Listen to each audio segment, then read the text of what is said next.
Ted Bogert, welcome back to the TED Show's Heroes Always Welcome. It's a show that's near and dear to my heart. I love a veteran-centric show where we spotlight vets. We talk about services that are out there. We talk about transitioning out of service and provide resources. Of course, I am a civilian looking in and incredibly thankful for all of your service to our country.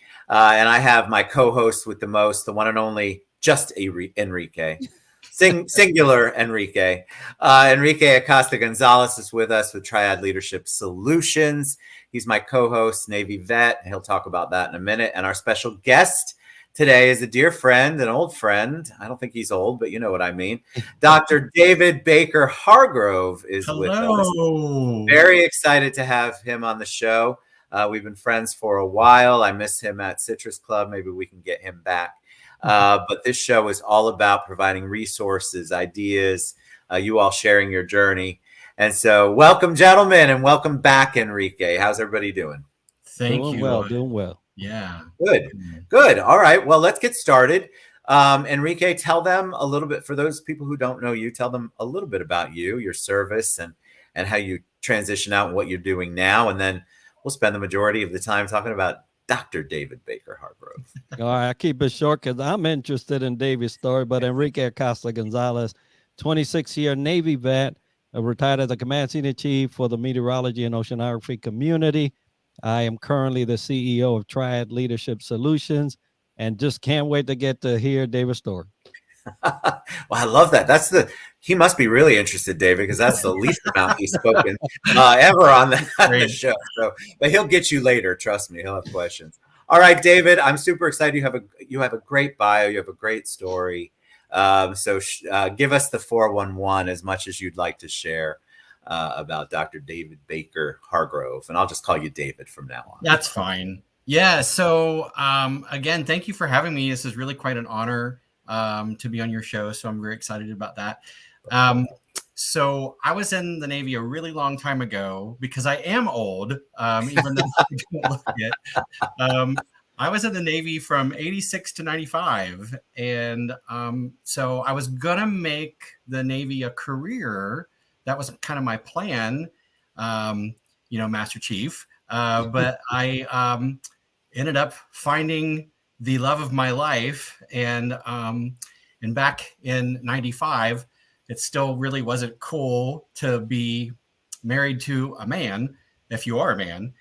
And so, and I got out of the service because I chose love over service. And it actually worked because 30 years later, we were still together and we have a 9-year-old daughter. It's amazing. It's amazing. I know, I think a lot of people forget what that was like. We could probably do an entire show on that. Maybe I will have you come back and talk about that at length, because I think we forget that it was a challenge and there was don't say anything. Don't ask, don't tell. I was actually on active duty the day that Don't Ask, Don't Tell went into effect. And so I do have stories. There's a story there. And I would like, you can share whatever you'd like, because the whole point of the show is for people to kind of see your journey. You've got a doctor in front of your name. So there's a whole journey there. So share what you can. So you transitioned out of service. What was that like? What was it like going from being in the Navy for 9 years and then getting back out into the civilian life? Well, so at that point, I actually also already knew that I wanted to get a Ph.D. in psychology. I wanted to become a therapist. And in 95, I had just finished, I'd finished my master's. I'd finished my bachelor's degree, and I had just entered into the master's program. So that was a big decision point as well, because I was actually in 95 stationed here in Orlando because there used to be a naval base here, which we now call Baldwin Park. And so my rotation was up, and it was time for me to go elsewhere. And the Navy wanted me to go back to sea, and I didn't want to put my master's degree off for another 3 years. And so that was a big decision point for me as well. So when I got out, I had the school the goal that I was working on. But from a job perspective, I felt really lost. I worked in what was kind of what would loosely be defined as like the HR equivalent in the Navy, for civilian life. But those skill sets don't translate one to one. And so I couldn't, I was not qualified to work in, HR on in a civilian company. I mean, I wouldn't get hired for that. And so I was really lost in trying to figure out, well, what do I do to work myself, into financial stability until I, reach my goal of, being able to work in mental health. And it was hard trying to figure that out. How did you use any of the veteran services to figure it out? Or because I think that's what happens, and I can only speak from the number of vets that I've interviewed and talked to, but that's where all of a sudden you're lost. It doesn't equate. What you learned and what you were trained in the service does not equate out. That those particular skill sets don't match up a lot of the times, and so you struggle. And then you're also not with your brothers and sisters. There's not that camaraderie, that order, that structure. And so you're out there flailing, and there doesn't seem, at least back in the day, there didn't seem to be a lot of resources that you could utilize to try to get you to where you want to be. So what did you do next? How did you figure it out? Yeah. So, I mean, at that time, they did have veterans transition services, and it was a fairly new kind of plan back in the early to mid 90s, and it not effective at all. I found it to have no utility for me, no use, didn't really help me a bit. And hopefully that's improved a lot since then, especially because, a lot of veterans now over the last 15, 20 years are coming back, from a war zone, and that's, they have a lot of more, I think more than I did, certainly a lot of special needs, and, and really need to be able to reintegrate back into civilian life, very easily. So I just kind of had to make it up as I went along. And, and there really was no internet to speak of in 95. I mean, I don't think there was at all, so I think I had AOL back then. It was still brand new. Yeah, I don't remember the internet in 95. I remember having to go to and nobody really had like a laptop or a PC in their house. That was kind of unusual, right? So I had to go to Kinko's to do all of my computer work, filling out resumes and looking at want ads, and and I just applied to everywhere, and none of it really worked. And so my really what saved me was that before I had joined the service, I had worked for a couple of years right out of high school, working as a bookkeeper. And so I went to like a temporary agency that staffed accountants, and they took me on and they placed me. And so I actually worked for about 4 or 5 years after I got out as an accountant. And that's kind of really what saved me, is just kind of having that civilian skill to fall back on. Otherwise, I don't know what would have happened. Well, it's interesting. Go ahead, Enrique. Yeah, it's interesting, David. And first of all, kudos to you for getting that doctor in front of your name. That's a huge accomplishment. Thank you. And you mentioned, hey, you was in a master's program in 95. I'll let everybody know. I was serving. That in 95, college degrees for enlisted was not a thing. So you were above and beyond your time. Right now, they actually have a program similar to the Air Force where they get you your associates. Back then, they didn't. Yeah, no. Right? They didn't. Everything was on you. TA was probably new, and still going through. So kudos to you for that. Now, what made that decision of prioritizing education? What was that for you? Because I know a lot of youngers are going in now and they're trying to figure that out. So what was the kicker for you to prioritize education?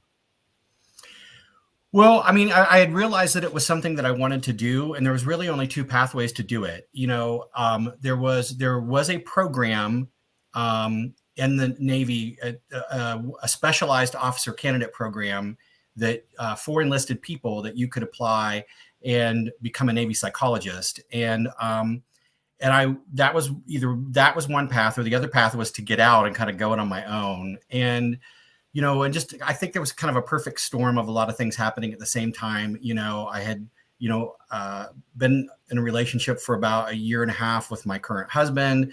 My rotation was up, and that was going to force me to lay off school. I didn't have my application together for the Navy psychology program at all. And, and that was something that I would have really needed to move on if I was going to stay in. And then the other thing is that I couldn't make E6. Explain for people not watching what that means. So, in the enlisted ranks, in officer ranks too, but, you have these pay grades that are listed by number. So you have E1, E2, E3, E4, all the way up to E9. And you have to, basically get promoted. I'm going to put it in very simple civilian words, get promoted to the next level to, have an increased rank, to have increased pay, and from E5 to E6 is a big step because it really kind of changes your trajectory and, like what you do. And even in your own professional job, you're more now of a leadership position instead of really kind of a working manager kind of position, which is what an E5 is. And so it's a big step. It's the next big step is E7, which is what they call the chief petty officer ranks, which Enrique can talk about a lot. And I couldn't make E6. I mean, I rocketed to E5. I was an E5 within, I think, 2.5 years of being in the service. And I sat there for the next 7 years. And I took the test so many times and I could not make E6.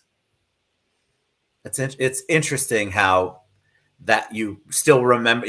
You can tell it's palpable. It's still like, damn, I didn't make E6. I couldn't get it. Like, it's still like, I know how he feels. A thorn. So talk about being a PhD.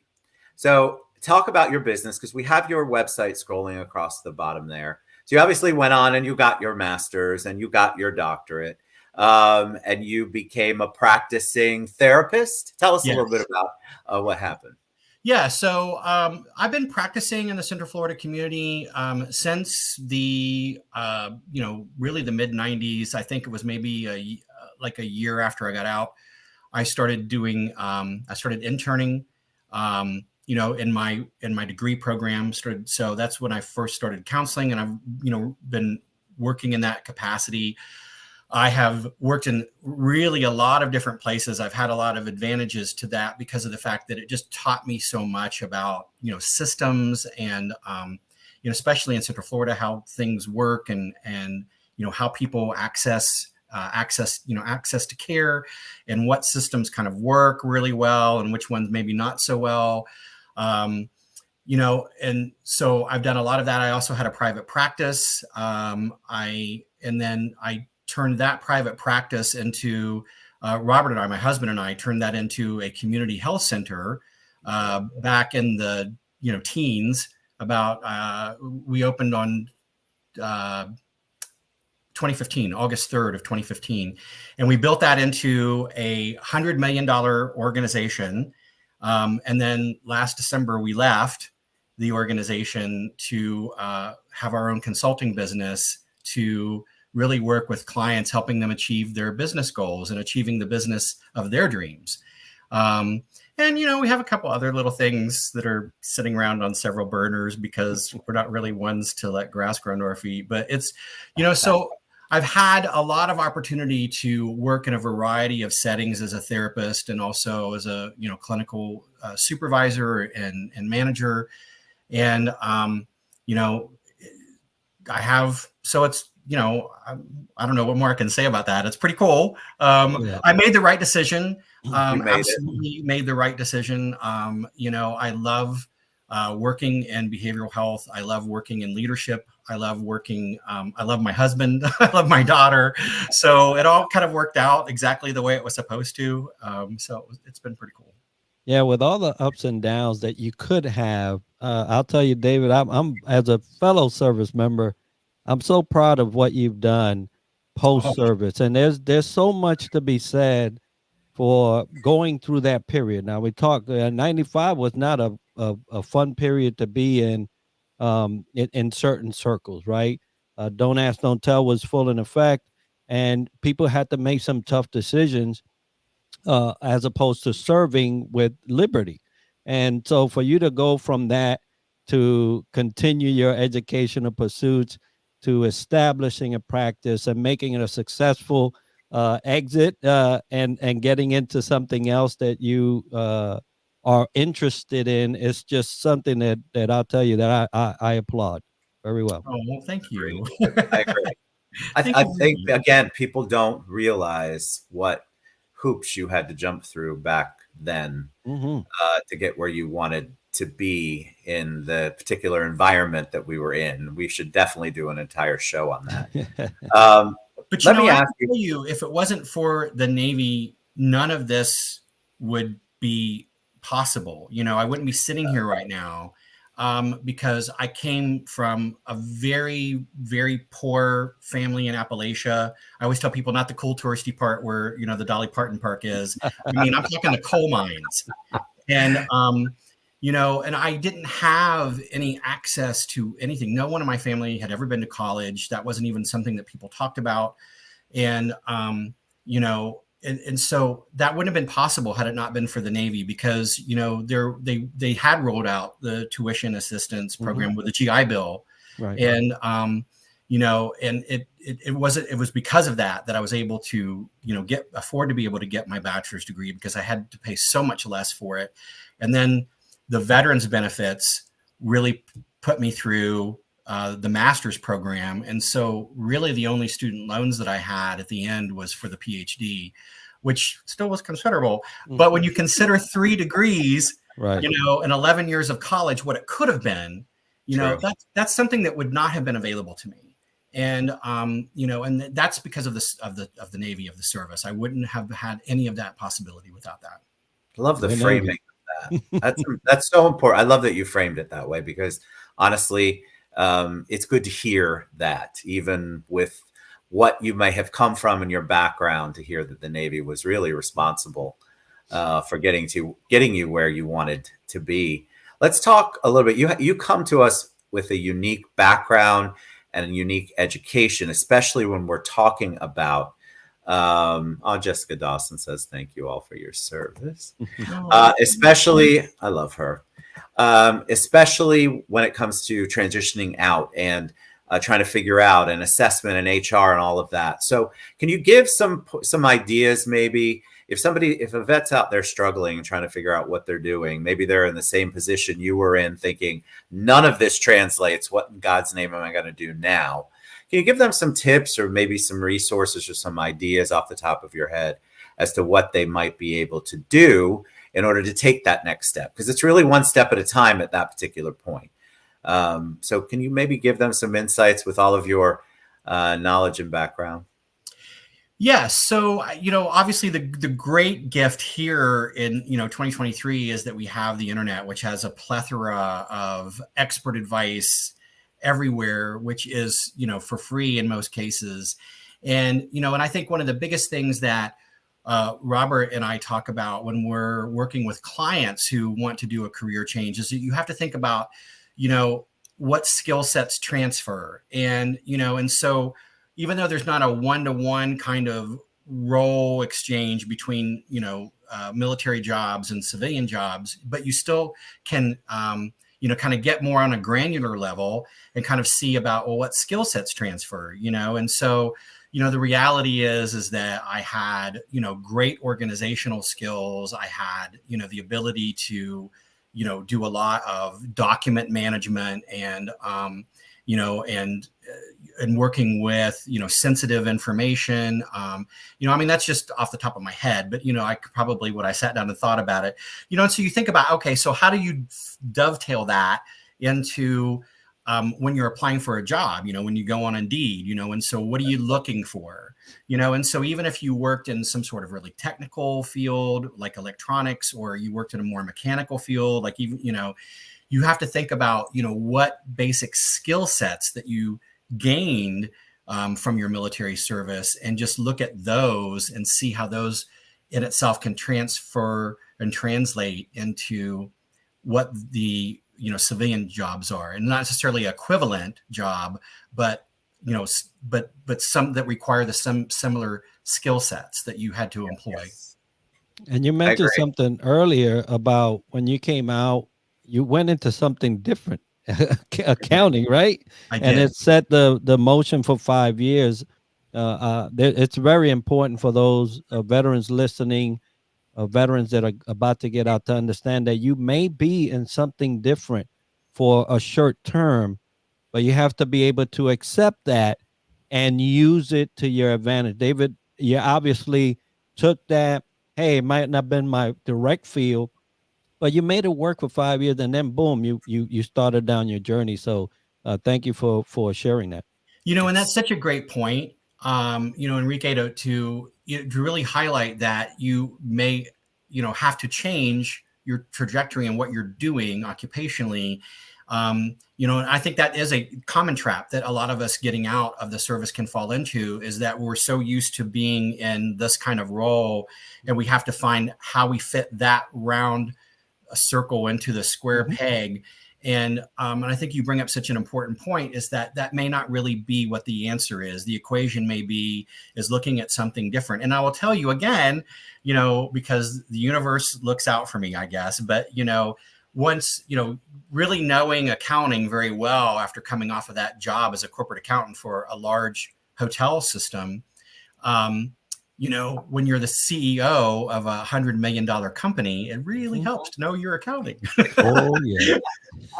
That's correct, right? That's a skill set that you may not have thought that you needed, and yet you fine-tuned it and honed it, and you were able to utilize it later on in your career. And I also want to put out there that a lot of the jobs now, veterans who are out there struggling, there's a lot of services out there who will help you curate your resume to the jobs for free. There are ancillary services, which is another reason why we like to get people on here to talk about that. I don't know if the VA offers that, but there are ancillary services and nonprofits and groups that will actually work with you. FAVOB is one of them. And FAVOB, there's people within there who specialize in that. So if you're a veteran struggling and trying to figure out how to get your military experience into a resume that makes sense for a particular job you want, get with one of those organizations. Reach out to me, David, or Enrique, because I think it's really important you don't get stuck on that, because that absolutely can be paralyzing, sitting there going, I have no idea how to get this into a resume that makes sense for this job, even though I know I'm qualified for this job, or I think I'm qualified for this job. So don't get discouraged, even when you have that best resume ever, that you get a no, because it's just true. You have to look at it from this perspective. That no is a redirection. And if you think about it that way, you won't get discouraged. It's directing you towards the right job for you. I agree. All right, gentlemen, I appreciate you both so much. Enrique, share with them how they can best reach out to you and find out more about what you do. Yes, you can reach out to me at LinkedIn, which is usually where I stay, and Enrique Acosta Gonzalez. Any search there will land you there, or triadleadershipsolutions.com, and be happy to talk to you. And David, what's the best way they can reach you and find out more about what you do? So I can be reached at our company website, bhcassessment.com. I can also be reached at davidbaker-hargrove.com. Fantastic. You guys, David, thank you so much. I'm so honored to have you on. I've been wanting to get you on here. It's interesting because, not knowing you how I know you, I didn't know about your service. And so I happened to see you post on LinkedIn, either around Veterans Day or maybe it was the Navy's birthday, something.